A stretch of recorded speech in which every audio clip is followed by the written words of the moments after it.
반갑습니다. 말씀으로 하루를 여는 주님의 백성들을 예수님의 이름으로 축복합니다. 2023년 9월 28일 목요일 오늘 주신 말씀은 열왕기상 10장 1절부터 13절까지입니다. 스바의 여왕이 여호와의 이름으로 말미암은 솔로몬의 명성을 듣고 와서 어려운 문제로 그를 시험하고자 하여 예루살렘에 이르니 수행하는 자가 심히 많고 향품과 심히 많은 금과 보석을 낙타에 실었더라. 그가 솔로몬에게 나와 자기 마음에 있는 것을 다 바라매 솔로몬이 그가 묻는 말에 다 대답하였으니 왕이 알지 못하여 대답하지 못한 것이 하나도 없었더라. 스바의 여왕이 솔로몬의 모든 지혜와 그 건축한 왕궁과 그 상의 식물과 그의 신하들의 좌석과 그의 시종들이 시립한 것과 그들 관복과 술 관원들과 여호와의 성전에 올라가는 층계를 보고 크게 감동되어 왕께 말하되 내가 내 나라에서 당신의 행위와 당신의 지혜에 대하여 들은 소문이 사실이로다. 내가 그 말들을 믿지 아니하였더니 이제 와서 친히 본즉 내가 말한 것은 절반도 못되니 당신의 지혜와 복이 내가 들은 소문보다 더하더라. 복되도다 당신의 사람들이여, 복되도다 당신의 이 신하들이여, 항상 당신 앞에 서서 당신의 지혜를 들음이로다. 당신의 하나님 여호와를 송축할지로다. 여호와께서 당신을 기뻐하사 이스라엘 왕 위에 올리셨고 여호와께서 영원히 이스라엘을 사랑하심으로 당신을 세워 왕으로 삼아 정의와 공의를 행하게 하셨도다 하고, 이에 그가 금 120달란트와 심히 많은 향품과 보석을 왕에게 드렸으니 스바의 여왕이 솔로몬 왕에게 드린 것처럼 많은 향품이 다시 오지 아니하였더라. 오빌에서부터 금을 실어온 히람의 배들이 오빌에서 많은 백단목과 보석을 운반하여 오매 왕이 백단목으로 여호와의 성전과 왕궁의 난간을 만들고 또 노래하는 자를 위하여 수금과 비파를 만들었으니 이 같은 백단목은 전에도 온 일이 없었고 오늘까지도 보지 못하였더라. 솔로몬 왕이 왕의 규례대로 스바의 여왕에게 물건을 준 것 외에 또 그의 서원들을 구하는 것을 주니 이에 그가 그의 신하들과 함께 본국으로 돌아갔더라. 아멘. 먼저요, 오늘부터 추석 연휴입니다. 연휴 기간 동안 부디 우리 하나님께서 건강과 안전을 지켜주시기를 기도합니다. 더불어 우리 믿는 자들로서 우리 사랑하는 친구들에게 그리고 이제 주변의 모든 사람들에게 믿는 자다운 모습으로 주님의 향기를 전할 수 있기를 기대합니다. 아울러요, 이 점도 꼭 염두에 두었으면 해요. 명절에 더욱 쓸쓸함을 느낄 수 있는 우리 이웃이 분명 존재합니다. 우리 주변을 돌아보았으면 하고요, 서로를 위로하고 격려하면서 따스한 주님의 손길을 전할 줄 아는 우리 되면 참 좋겠습니다. 연휴 기간 동안에도 매일 말씀을 전하게 될 텐데요, 우리가 하나님 나라 백성이라고 하는 정체성은 여러분 꼭 기억하면 좋겠습니다. 신앙인의 삶이라는 것이 여러분 연휴, 방학, 휴일이라는 것이 있을 수는 없잖아요. 신앙은 생활입니다. 삶인 것이고요. 삶은 계속 이어지는 겁니다. 마치 우리가 호흡하듯이 우리 주님과 호흡하던 매 순간 동행하며 살아가는 것이 맞는 것입니다. 그러므로 연휴 기간에 아주 짧은 시간만이라도 시간을 내어서 주님을 바라보고 말씀과 기도로 매일의 삶을 세워나갈 줄 아는 하나님 나라 백성들, 저와 여러분들이 되실 수 있기를 바랍니다. 우리 하나님 나라 백성은요, 말하자면 그리스도의 편지입니다. 세상 사람들은 우리의 모습, 말과 삶을 통해서 예수님을 봐요. 예수님은 어떤 분이신지 우리를 통해 간접 경험하게 됩니다. 우리의 언행이 중요하고 우리의 언행을 신중히 해야 할 이유인 것이겠죠. 저도요, 사랑하는 딸이 하나 있는데요, 벌써 고3이고 이제 대학생 돼요. 막 태어났을 때, 어렸을 때 기억이 선명한데 이렇게 벌써요, 금방 커버렸습니다.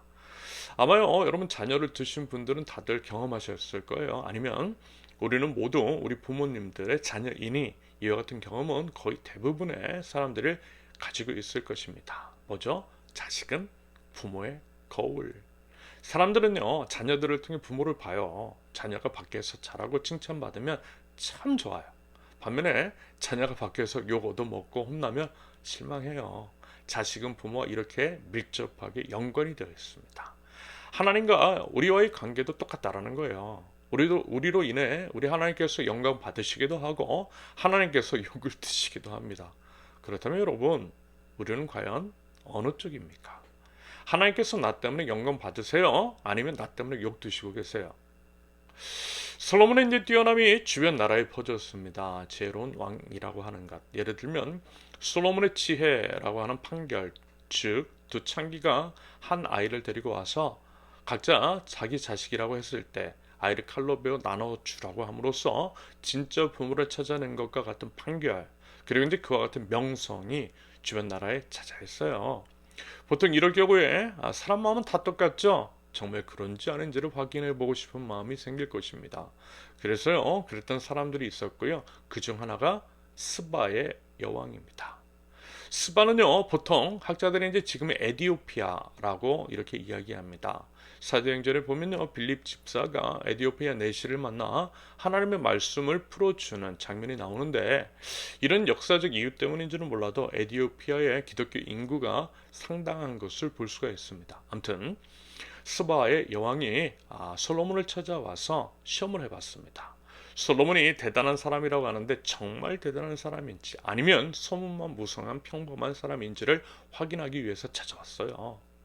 먼저 이제 여러 질문을 준비해서 물어봤던 것으로 보입니다. 그 질문의 내용은 무엇인지는 모르겠지만 당연히 쉽지는 않은 질문이었을 것이고, 그럼에도 솔로몬은 모든 질문에 대해서 지혜롭게 답했던 것 같습니다. 그 외에 솔로몬의 왕궁 그리고 나라 안에 있는 많은 것들을 살펴보면서 소문보다 훨씬 솔로몬의 지혜롭고 솔로몬의 왕국이 대단하다라고 하는 것들을 깨닫고 칭찬에 칭찬을 하지 않고 있어요. 참으로 놀라워했고요, 크게 감동했다라는 것입니다. 그러면서요, 중요한 것이 있어요. 스바의 여왕이 이런 고백을 하죠. 9절 보면 당신의 하나님 여호와를 송축할지어다. 당신의 하나님 여호와를 송축할지어다. 하나님을 찬양했어요. 하나님을 찬양하면서 하나님의 행하신 일, 즉 솔로몬을 왕 위에 올리시고 솔로몬을 통해서 정의와 공의를 행하신 모든 것들에 대해서 스바의 여왕이 찬양하더라는 것입니다. 말하자면요, 스바의 여왕은 알았던 것이겠죠. 솔로몬의 지혜와 그 업적이 하나님으로부터 말미암은 것임을 분명히 보고 또 깨달았을 것입니다. 그러면 여러분, 그것을 도대체 어떻게 알았을까요? 여러분, 만약에 우리 때문에 우리 주변 사람들이 하나님을 찬양한다면 그들이 왜 하나님을 찬양할까요? 당연히 우리가 하나님 나라 백성임을 알고 있기 때문이겠죠. 그것은 또한 우리가 하나님 나라 백성임을 드러냈기 때문일 것입니다. 입술로든 삶으로든 아니면 이 모든 것이 하나님으로 인한 것임을 표현하고 모든 영광을 우리가 먼저 하나님께 돌려드렸기 때문이었을 것입니다. 바꿔 말하면요, 우리가 하나님 나라 백성임을 이야기하지 않았음에도 불구하고 우리 이웃이 우리 자신이 하나님 나라 백성임을 알 리가 없다라는 것입니다. 하나님께도 찬양하지 않아요. 그렇다면 그러므로 여러분, 이 장면에서 우리가 기억해야 할 것은 이것이겠습니다. 먼저는 우리가 하나님 나라 백성이라고 하는 정체성을 가지고 살아가는 거예요. 우리를 통해서 세상 사람들이 하나님을 본다라고 하는 생각을 가지고 사는 거죠. 그렇기 때문에 모든 삶 속에서 무엇을 하든지 하나님을 영광을 위하여 하고 주께 하듯이 매사에 최선을 다해야 하는 것입니다. 그러면서 얻은 모든 결과나 열매에 대해서 그것이 하나님으로부터 온 것임을 분명하게 알아 하나님께 영광을 돌려드리는 것, 우리 입술과 삶으로 우리 하나님의 이름을 높이 올려드리는 것, 바로 그 점이 필요하다라는 말씀입니다. 아마요, 다들 한 번쯤 보셨을 거예요. 어떤 유명 인사들이 수상수감으로 하나님께 영광을 돌려드린다라고 하는 그런 표현을 하는 것. 여러분, 그럴 때요, 어때요? 같은 신앙인으로서 감동이 되는 면이 분명히 있죠. 하나님도요, 아마 그 고백을 기뻐 받아주셨을 것이라고 생각합니다. 여러분, 그렇다고 해서 우리 모두가 상을 타고 높은 지위에 올라간다라고 하는 것은 아닙니다. 오히려 이제 예수님은 가장 낮은 곳으로 임하셨음을 기억합니다. 예수님은 어때요? 다만 십자가 위로 올라가셨잖아요.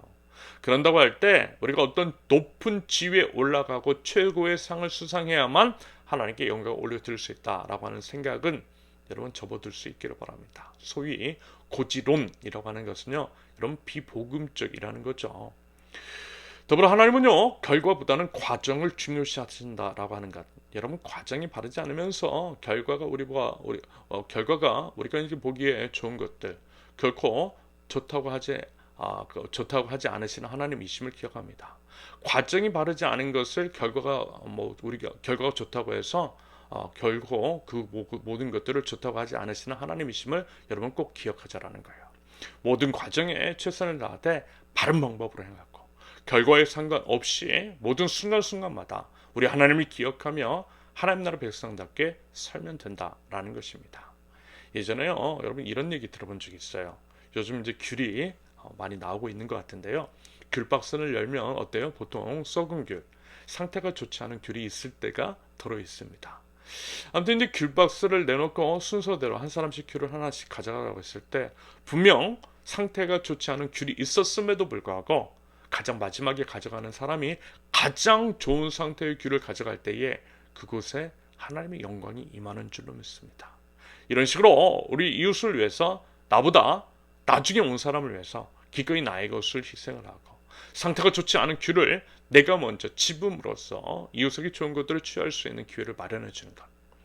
글쎄요, 우리 믿는 사람들을 통해서 이와 같은 모습들이 보인다면요, 주변 사람들이 이런 얘기 하지 않을까요? 역시 하나님 믿는 사람들은 달라도 뭐가 좀 달라. 이것들을 통해 우리 이웃들이 하나님의 나라가 무엇인지를 어렴풋이 경험할 수 있다라고도 생각합니다. 바라기는요, 우리 모든 삶을 통해 하나님께 영광을 올려드릴 줄 아는 저 여러분들이 되실 수 있기를 예수님의 이름으로 축원합니다. 함께 기도합니다. 모든 삶을 통하여서 하나님께 영광을 올려드립니다. 제 삶 속에서 착한 행실이 있게 하시고 제 삶을 통하여서 우리 주님의 향기가 드러나게 하시며 매사에 하나님께 아주 최선을 다하는 삶을 살아가는 하나님 나라 백성들 저희 될 수 있도록 하나님 인도하여 주시옵소서. 추석 연휴 기간 동안 하나님 건강과 안전 지켜주시고 저희 언행을 통하여서 마주하는 저희 식구들이 친인척 그리고 이웃들이 하나님을 볼 수 있게 하시고 죄를 통해서 그들이 하나님께 영광 올려드릴 줄 아는 복된 일들이 가득할 수 있도록 하나님 죄를 사용하여 주시고 은혜를 더하여 주시옵소서. 예수님의 이름으로 기도합니다. 아멘. 하나님께서 오늘 주신 말씀과 각자의 기도 제목을 놓고 우리 함께 기도합니다.